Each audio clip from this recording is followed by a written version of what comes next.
Find the equation of the line that is perpendicular to this plane and passes the point 1, 0, negative 1. Remember, to get a line equation, you need a direction vector and a point. We already know the point that it passes. It's given 1, 0, negative 1. So this is really the question here. What is the direction vector? Now we know that this perpendicular, this plane has a normal vector, which are 3, 4, negative 1.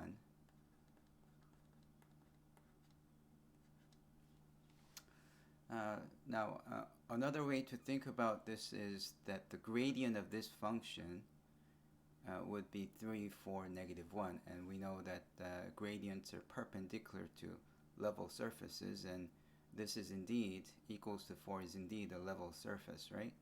So that's another way to figure out that this is indeed the normal vector to this plane. But you probably have learned that the normal vector is just the coefficient. Yeah, so in any way, this is the normal vector, meaning that this is perpendicular to the plane.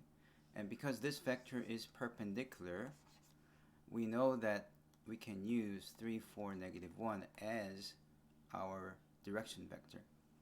Now, once you have the direction vector and the point, then the vector valued function for the line can be given by point plus t times 3, 4, negative 1. And this means that if you differentiate this, it gives you this vector, right? Which means the rate of change of this moving particle described by RT is moving in the direction of 3, 4, negative 1. Also, when t is 0, it passes through 1, 0, negative 1. So it fits all the description that we want. The direction is indeed 3, 4, negative 1, and it passes through 1, 0, negative 1. So this is why this equation gives you a line. And although this is fine, you might want to write it as 1 plus 3t. See, if you multiply t, you get 3t, 4t, negative 2, right? So you get the next one will be 0 plus 4t and negative 1 minus t. So that's this is the vector valued function form, and you can also rewrite it as a parametric form. And parametric form would be x equals to 1 plus 3t, y equals to 0 plus 4t, and z equals to negative 1 minus t. And as you can see, 3, 4, negative 1 is the direction vector, 1, 0, negative 1 is the point. Now there's still another form which is called the symmetric form of line equation. That's if you solve this for t. If you solve this for t, you subtract 1 both sides and then divide by 3, right? So we know that x minus 1 over 3 is equal to t. If you solve this for t, it's y over 4. If you solve this for t, it's z plus 1 over negative 1, and that's all equal to t.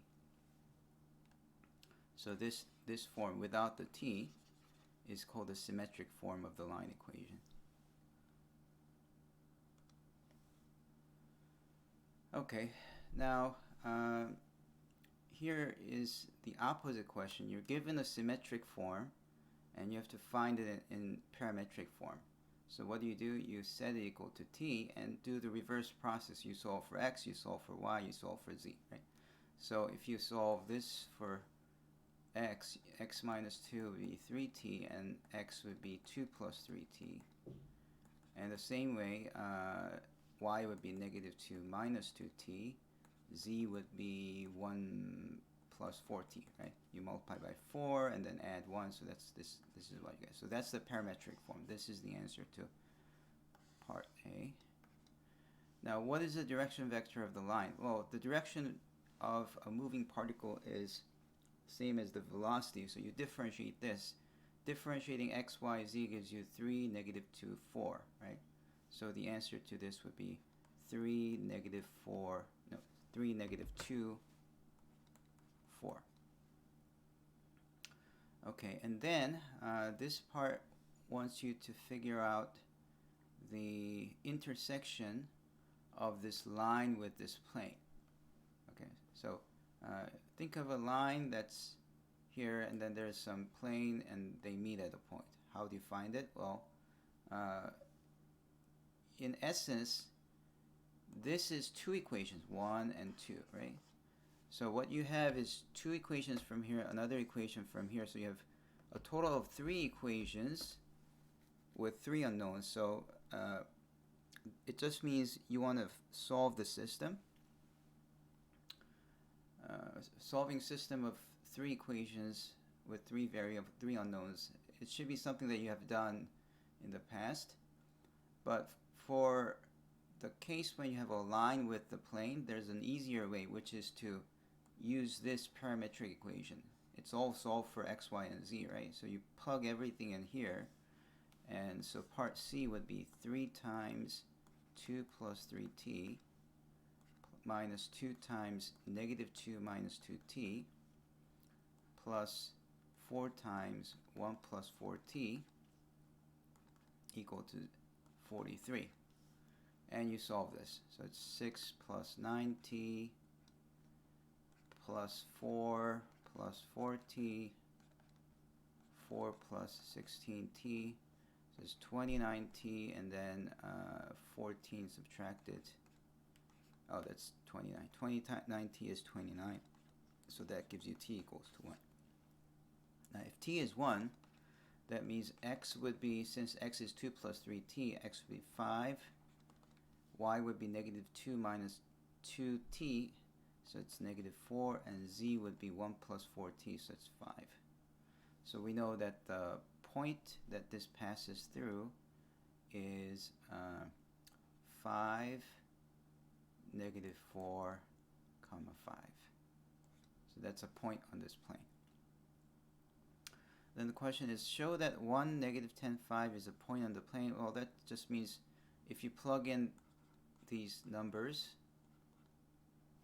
actually, minus 2 times y is negative 10 plus 4 times 5 equals to 43. And then plus 20, 20, oh, it is equal to 43. So it does work, right? If you compute the left side, this is indeed equal to 43, so it satisfies it. Part E, suppose U is a vector with initial point at the intersection point of part C and terminal point at 1, comma, negative 10, comma 5. What is the angle between U and the line in partial part A? Okay.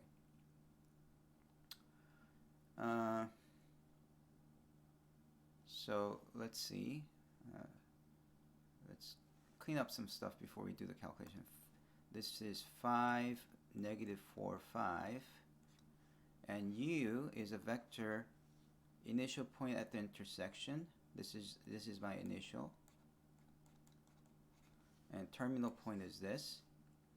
So we can figure out the vector U like this.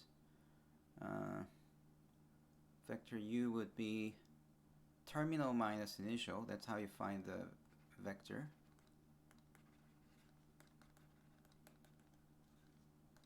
And that would be 1, negative 10, 5. Subtract 5, negative 4, 5. And that gives you negative 4, negative 6, and 0. Okay, so that's vector U. And now it's asking for angle between U and this line. The direction vector, it was 3, negative 2, and 4, right? So we want to find the angle between this vector with this vector. And the formula we use is angle theta between two vectors is cosine inverse of u dot v over norm of u, norm of v. Okay, and that gives you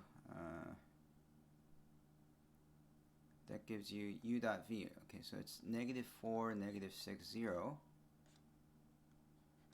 dotted with 3, -2, 4, divided by square root of 4 squared plus 6 squared, square root of 3 squared plus 2 squared plus 4 squared, and you have to take the cosine inverse.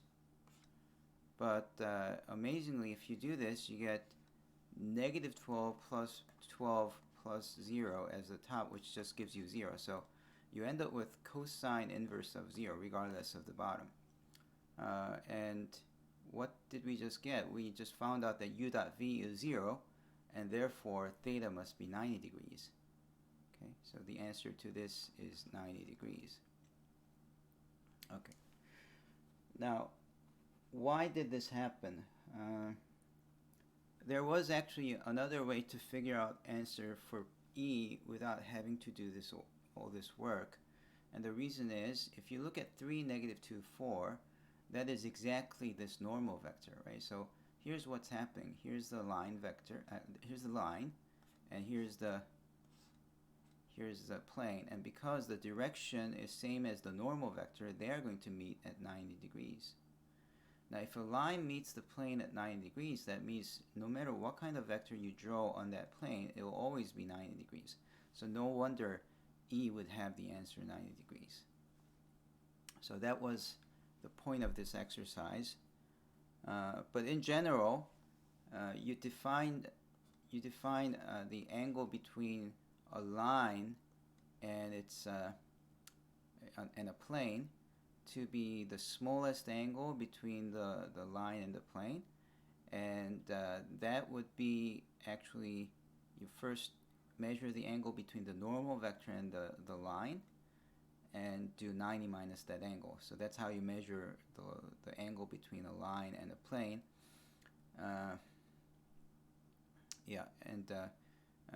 If the direction vector is not the same as the normal vector, if they're pointing in different directions, of course you'll have to use a formula like this one to figure out the angle between them.